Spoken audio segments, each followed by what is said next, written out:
Welcome in to the All Love, All Hate Fantasy Football Podcast. I am your host, Jacob Reeder, and I'm Chris Langley. And I'm Payton Hedrick. And let's head right into weekly words. So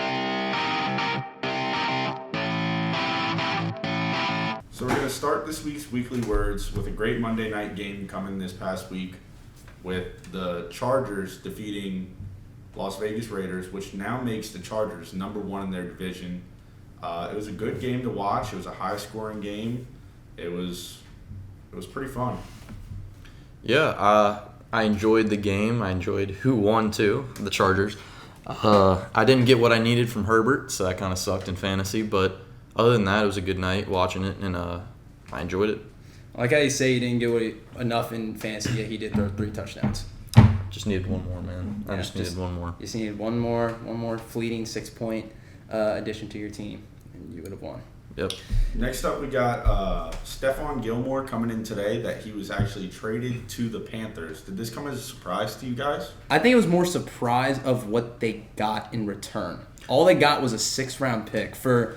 Let's not forget, this guy was the 2019 NFL Defensive Player of the Year. Yeah, I think he was gonna just leave, so they were trying to just get something out of it, and that's all that Carolina would give him, and probably all anyone would give him. Yeah. So can we also talk about this too? The fact that Carolina now has Dante Jackson, who is still one of the more underrated corners in the league. They have C.J. Henderson, who is literally, I want to say, in his second year, if not, I think it's a first second. rounder last year. Yeah, it's a second year, fresh out of Jacksonville, and now they got Stephon Gilmore, which if he recovers completely, he might be back at that level that he was at in 2019. I mean, this could be a really good starting tandem of corners for a defense that, quite frankly, is one of the better defenses in the league. Yeah, they thanks already to the pass started off rush. this season pretty well. So don't forget, J.C. Horn. He's not going to be a factor this year because he's injured now, Right. but next year he was a top 15 pick at least. I don't remember exactly But do you think any of these guys are going to stay, or at least between? You think Stephon Gilmore is going to stay even when JC comes back, or do you think they'll bring all 4 back? I think it depends on success this season. Yeah. Because a guy like Stephon Gilmore is not going to want to stick around on a team that goes, say, 6-11, which I don't think they're on pace to do that. But I'm just saying I think it would depend on success. They got to keep it up. Yeah, and on the same lines as Stephon Gilmore, I really thought when I heard this news that they were parting ways, I thought a good trade destination would be the Buccaneers, because his teammate Tom Brady, I mean, obviously he's got a big say in kind of what goes on around the organization. And speaking of Tom Brady, this week he's now officially the leading passer. So I think that's some pretty big news that you got to talk about. I mean, as a Saints fan, it hurts. Really wish Drew could have held it for longer. But you know what? Brady is the GOAT. And honestly, I'm not surprised that he now has passing yards and passing touchdowns. And who knows how much he's going to extend it. Yeah. He's over 8. I want to say it's 80,400 yards. Considering he still has 3/4 of the season left, and the fact that he still wants to play for another couple years somehow, who knows how far he's going to be able to extend it. Yeah. So this definitely will be records that could stay for quite a while unless guys like Mahomes or Allen, guys who throw the ball a lot, somehow manage to catch up. Even with his age, the sky's the limit with Tom Brady and the team that he has around him that they built over the last year. So where he goes with this, not much to. There's not really much more to say. He's the GOAT. He is the greatest to have ever played the game, and might be for a very long time. I don't think anyone's ever going to have that resume like him for quite a while. Maybe not, maybe never again. So it is fitting that at least now has that record. Yeah, so now that we talked about the old guys, let's get into the young guns. Yeah, so Justin Fields is officially named starter in Chicago, even with Andy Dalton possibly coming back this week. Yeah, it took long enough. It should have happened week 1, so this isn't even really much news. Let's be real. We saw what happened, though, when Fields was thrown into the fire in week 3. Did not look good. That's fine, but he wouldn't have been thrown into the fire week 1. He would have been prepared. Prepared, knowing he's a starter. He's getting basically a full week of work. I'm sure he knew this earlier in the week than we did, but he's getting a full week of work. He knows what he's going into, and they're going to have a game plan set for him rather than, Andy Dalton's out. Now we got to go with our rookie. So he's got his own game plan now. They've prepared. I think we can expect good things from him. Yeah. Now with the Bears though, Fields is definitely going to be weighed on a lot more in terms of the offense production because they just lost arguably their best player on offense at the moment. David Montgomery suffered what appeared to be a bad knee injury at first, but thankfully it was only a knee sprain versus like the more common and season-ending injuries like the torn ACL. He's still out at least 4 weeks, possibly more. But it's better than the whole season. It is. Especially this early on. It is. And David Montgomery's not the only guy who, got injured this week that's a big-time running back. Another player who got a less severe injury but might be out some time, Bengals running back Joe Mixon.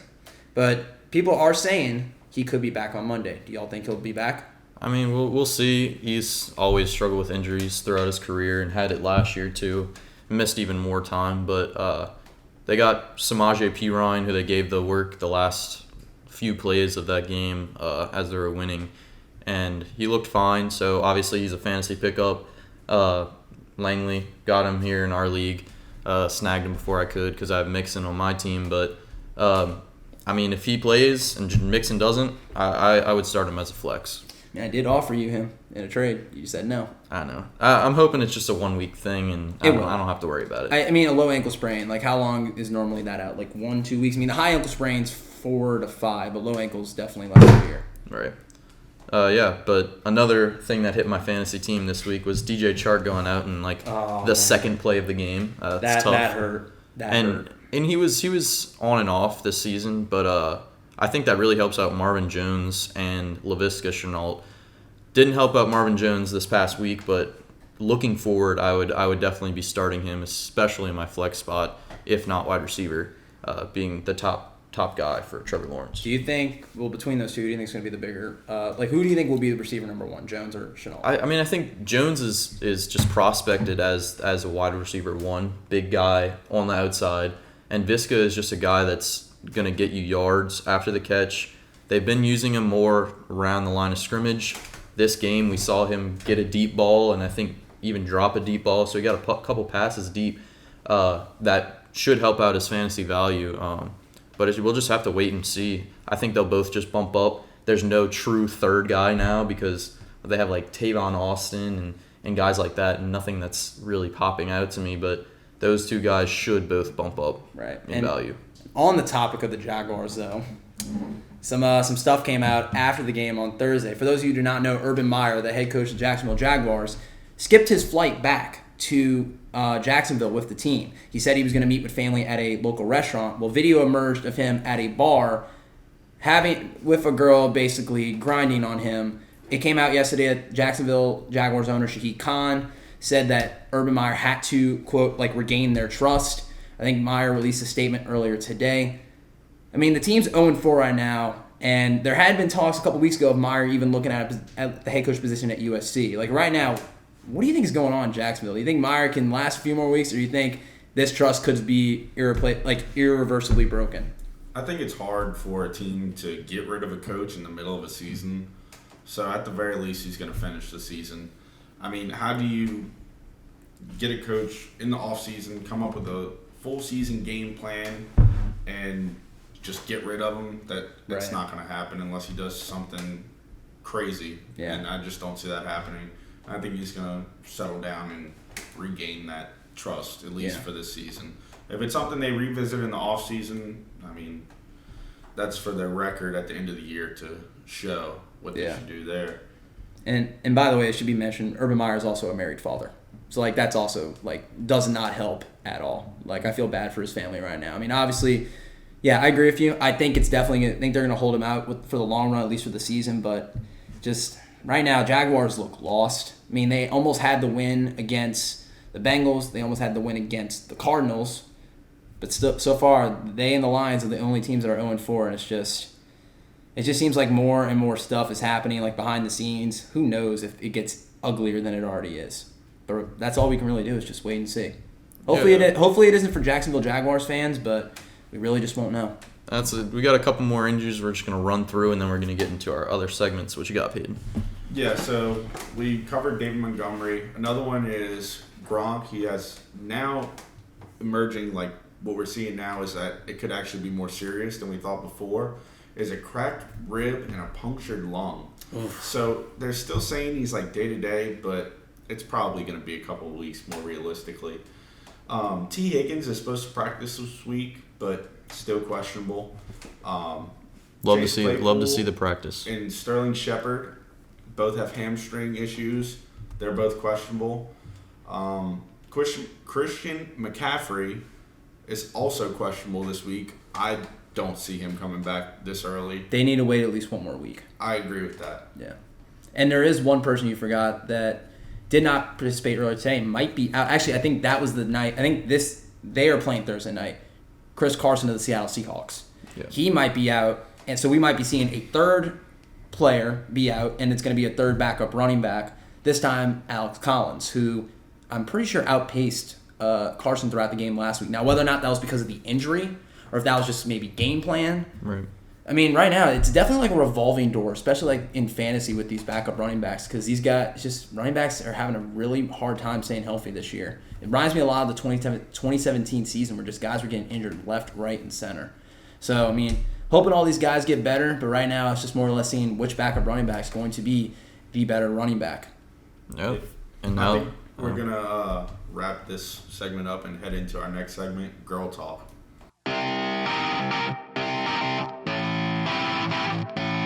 All right, we're getting into girl talk. First, let's go over the leftovers. Huge win this week. He was 0-3, barely lost last week. This is Reed's team, and he came up clutch. Hurts, 28, Robinson, 20, McLaurin, 27, DJ Moore, 27, and even more from his flex spots. It was very crazy to see. We all knew that Reed's team had this in them. They just weren't doing it. He's still got guys on his bench that could play even better than these guys did, but we'll just have to wait and see if he can do that against a little tougher test. Amani had a good week this week, but it wasn't enough to match up to Reed. And pretty sure outside you, she had the second highest total of a loser this week. Yeah, so she could have beaten other teams, but unfortunately got put up against the highest score this week. Yeah, and I mean, Reed had a great week. He got the win. But that was not quite the case for you, Jacob. Going into the Monday night game, Jacob had Herbert left to play and needed 24 points to win, and Herbert fell short with getting only 21 points.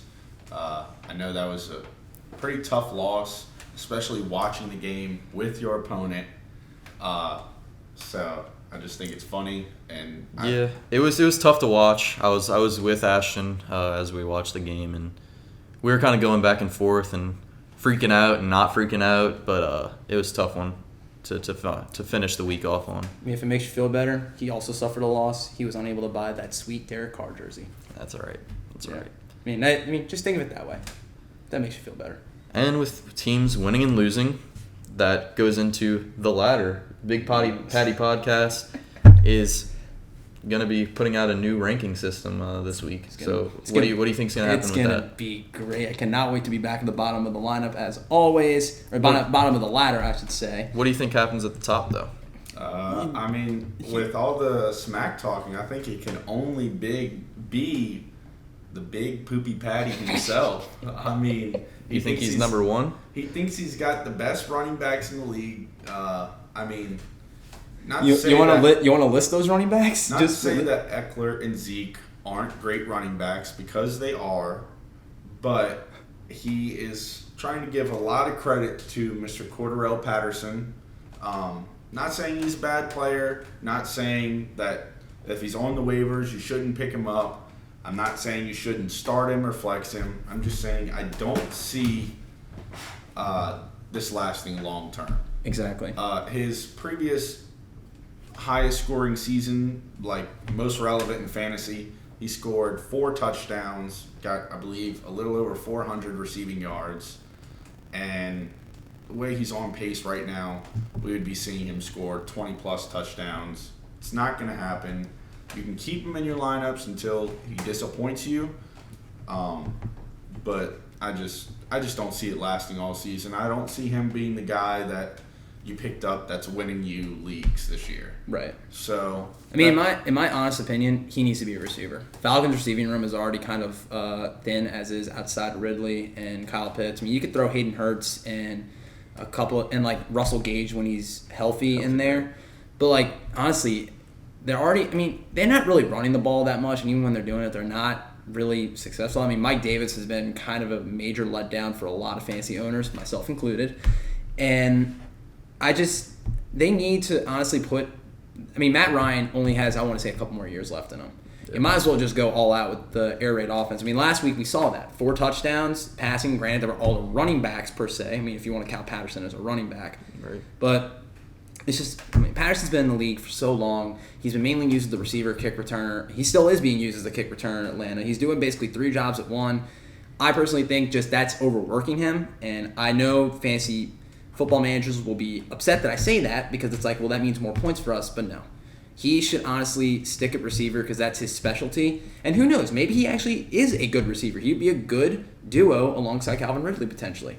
He just shouldn't be a running back because he hasn't played running back at all in the league ever since he was drafted, I want to say back in 2011 or 2012. Yeah, other than this week, the Falcons' offenses look pretty bad. Yeah. Knowing because I have Calvin Ridley and he's had okay games and he's been solid, but nothing spectacular. I wanted to wide receiver 5 overall and haven't gotten that at all this year yet. So I'm looking for Matt Ryan hopefully to turn it around, and he used last week, not necessarily to Calvin Ridley or Kyle Pitts, but he used last week to get back on track, and he looked good throwing the running back. So it's just hopefully he can throw it a little bit further downfield to our guys. You also got to take into equation the O-line. O-line doesn't seem to have been playing too well. I mean, they did get the win against the Giants. Right now, the Falcons, I think, are still kind of in that mode where they're still trying to get all the schematics worked out before they fully go in.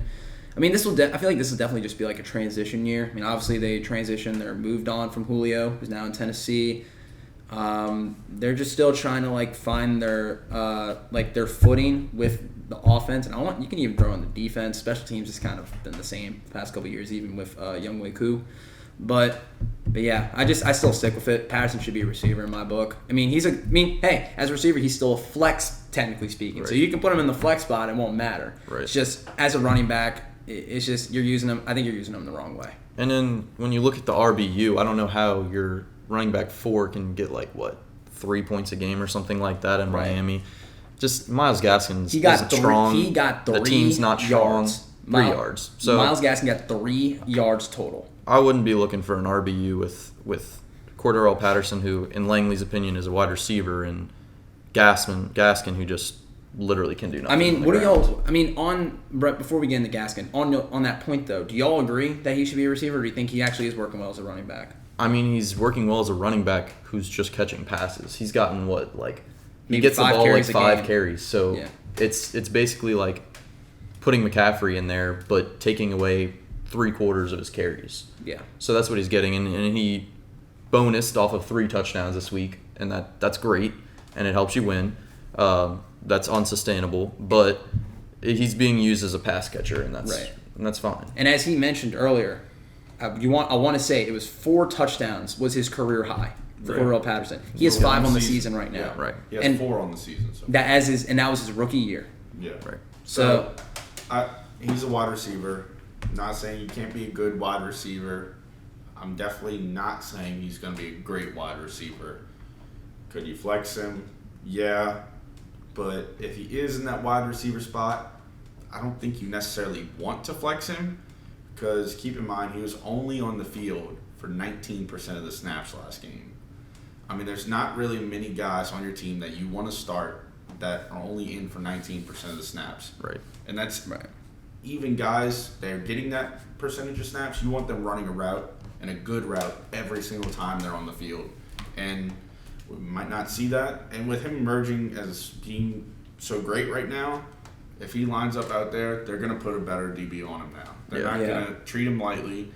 I don't think it's going to work out very well for him in the long run, and very well in fantasy on the long run. But keep playing him until he disappoints you. I just pulled it up. Mike Davis more than doubled Cordarrelle Patterson's snap count. Mike Davis at 67%, Patterson at 30%. and that could come with Patterson in the game at the same time, just lined up as a receiver. So Right. he's getting hopefully the work that you want him to get, but eventually he might only get the work that doesn't produce fantasy wise. But speaking of the Falcons, there is another team that seems to be having like a running back like conundrum with terms of like, oh, one guy's disappointing while the other one's showing out. The Philadelphia Eagles.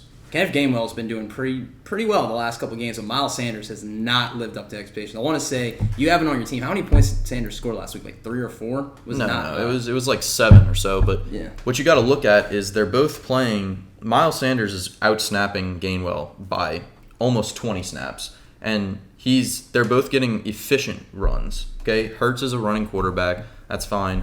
So he's going to take a little bit away from that just from him running around and them doing design runs.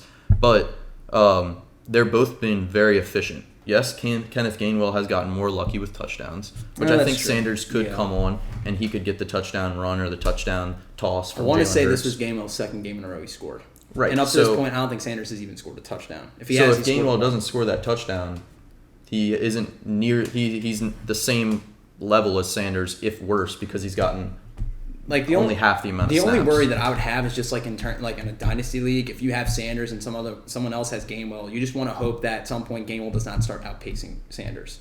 Especially Right, like and if it doesn't look like he's doing that. Well, yeah, but right now it's still also week 4. I mean, obviously there's still plenty of time, but who knows? Like, I'm not giving up on Miles Sanders yet. I think he's a young running back. He's great. He's had flashes ever since his rookie year. But you just got to think about it because, I mean, they did take that pick on Gainwell for obvious reasons. It was like the 4th or 5th round pick. Yeah, but fourth, fifth round pick is also still doing pretty well so far. I mean, as a second string running back, he's doing pretty good. He's definitely. I wouldn't say he's definitely not like flex starting worthy unless you're really confident in him. But just right now, it's something to watch out for because people had Miles Sanders in the top 10 running backs. And I'll add in, he is a pass catching back. So, yeah, Nyheim Hines and J.D. McKissick are on their teams, and they're a little annoying to Taylor and Gibson, but you're not starting them. You're not putting them in your lineup. Maybe you in the sadness group, you have to start McKissick, but I'll get it right, Steve. I closed the factory now because I got a win. Okay. So now it's just the factory of pain. the factory of pain. But you're not starting those simply pass catching backs, and that's what he was. He switched from receiver to running back in college, and is still mainly just getting receiving work. Right. But now we're gonna go into our Bourbon Bowl picks.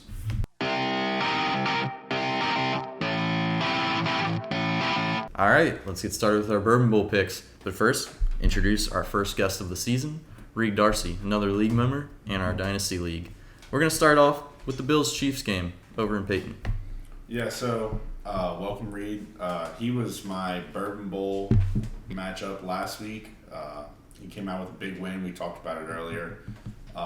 This week I'm going with Chiefs versus Bills. It's in Kansas City.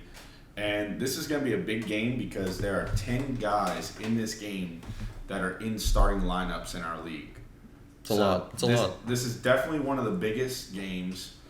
The Bills are right now allowing the least amount of points to wide receivers in fantasy and the 4th least amount of points to running backs in fantasy.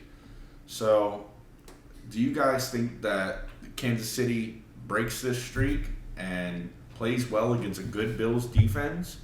Or do you think Bills defense prevails and they beat Kansas City, who has one of the best offenses in the league? Yeah, I think they'll fight against it. I don't think they'll completely break it. Tyreek or Kelsey is going to get in the end zone. Somebody's going to get in the end zone.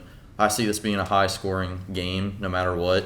Both like to air it out and both like to score points. So somebody's going to have a good day on both sides, receiving-wise and probably running-wise. But it'll definitely be interesting to watch and to see how these defenses react. We've seen this game before with the basically same offenses, and I'm just interested to see who gets the long balls. So who do you have winning? I'm going to go Chiefs. They haven't looked great, so I think they're really coming back with like a vengeance. So I'm going to go Chiefs. It's going to be a pretty good game, though. Yeah, I'm going to have to disagree on that. Chiefs, like you said, they've been looking pretty suspect this year. Mm-hmm. Obviously they had the big win against the Eagles, but it was the Eagles. Let's put that out there. I mean, Mahomes and the offense has looked sloppy throughout the entire season. Now, and the Bills' defense, as you said, Bills' defense is good, but I did not expect them to be basically number one in fantasy. And say what you want about them, the team they played last week, but they did shut down the Houston Texans really well. They made Davis Mills throw 4 picks. Right. They had a great, outstanding game. I personally think the Bills also want to get vengeance for losing in the AFC Championship last year. This is their first rematch since that game.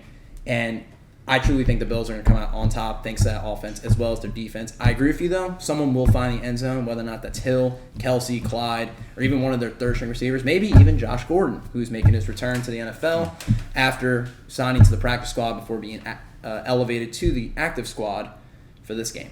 I don't know. We'll see. But Reed, hit us up with this, and then you can start with your Bourbon Bowl pick. After. Yeah, I think the Chiefs are going to win. I think Mahomes is too good to let them have a bad start to the season. Right.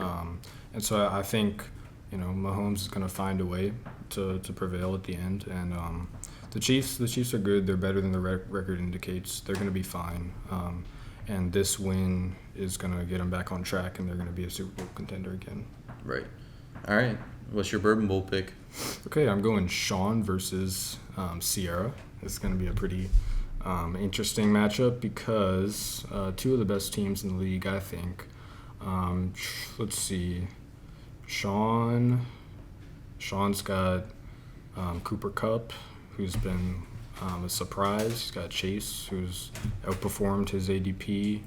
I'm kind of curious to see, I guess, if Brady can keep up his good performance, because he had a dud last week, only 11 points. So I'm trying to see if he's going to bounce back. On the other side, Sierra, she's starting Nyheim Hines this week.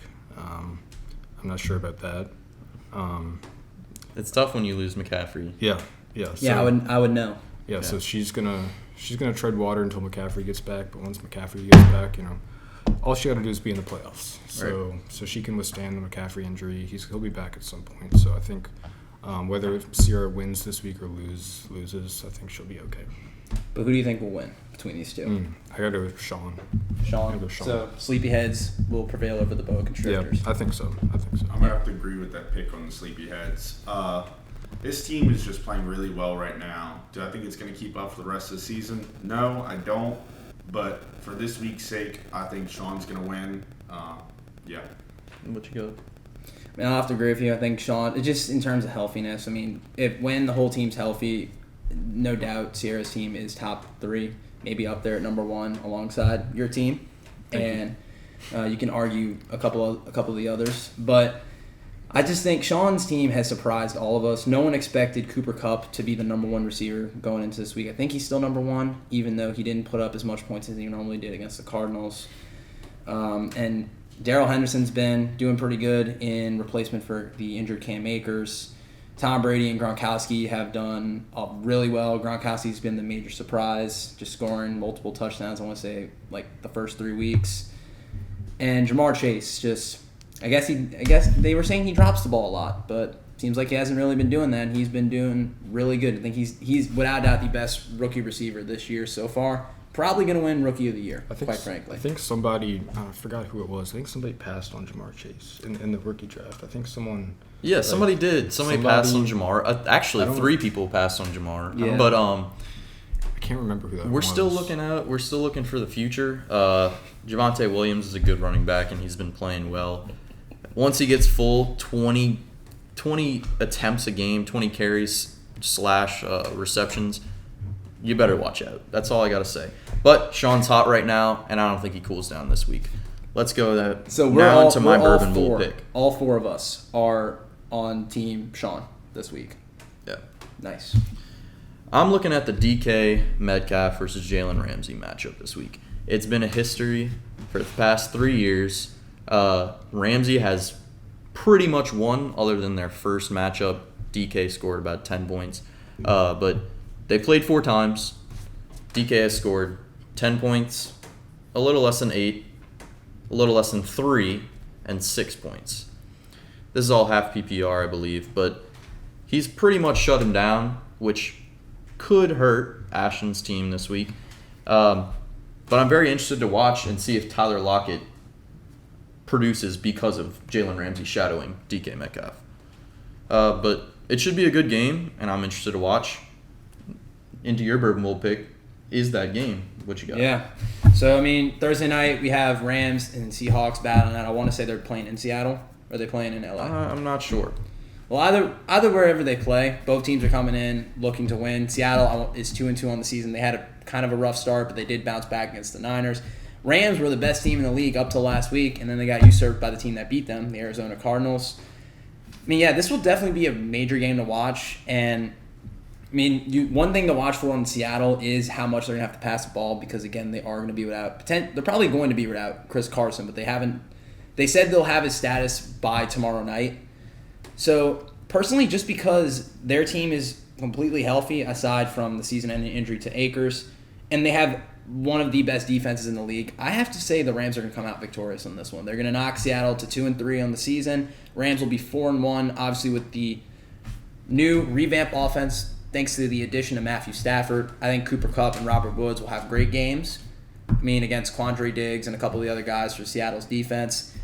Yeah, I have Rams coming out on top. What about y'all? Yeah, I'm going to go Rams too. I'm just saying look out for Tyler Lockett fantasy-wise. What you got, Reed? I'm going Seahawks.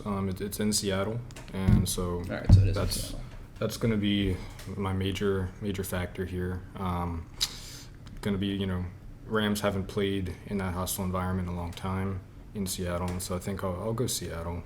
NFC West is probably the best division in football. They might get 3 teams in the playoffs from that division.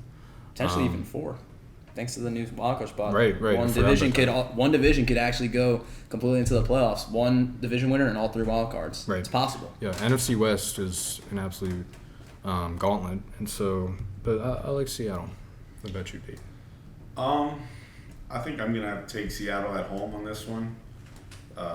The fans aren't called the 12th man for no reason, so fans definitely have an impact on the game. And I really like Seattle's team, and I really don't think that they've showed what they could really do this year.